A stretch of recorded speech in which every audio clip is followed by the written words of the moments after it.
Today, New York's governor announced a crackdown on nail salons after an investigation by the New York Times found workers are often poorly paid and exposed to hazardous chemicals. Michelle Miller has been looking into this. It's a nearly $9 billion industry that grew by 10% in the last year alone. But its 79,000 employees have little protection.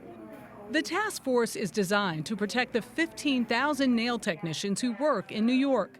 Nadine Abramczyk is the owner of 10 Over 10 Nail Salon.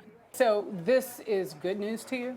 This is great news to me. It's a relief. I think it's really important for the industry that light's being shed on these issues. The workers here make minimum wage and more, but New York Governor Andrew Cuomo says far too many, mostly immigrants from Asia or South America, are being victimized by employers. They're not here legally. They don't have working papers. They have to put food on the table. They have to support a child.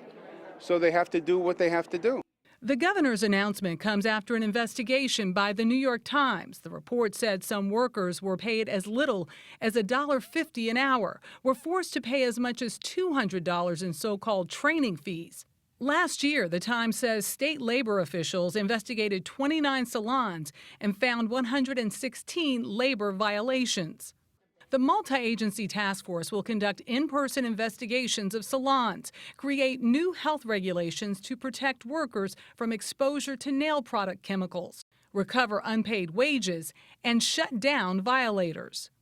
Abramczyk says the consumers who flock to the salons for their weekly $10 manicures have got to be part of the solution. You should start asking questions. So if you go to a nail salon regularly, speak up, ask how they clean their tools, ask if they're happy where they work, things like that.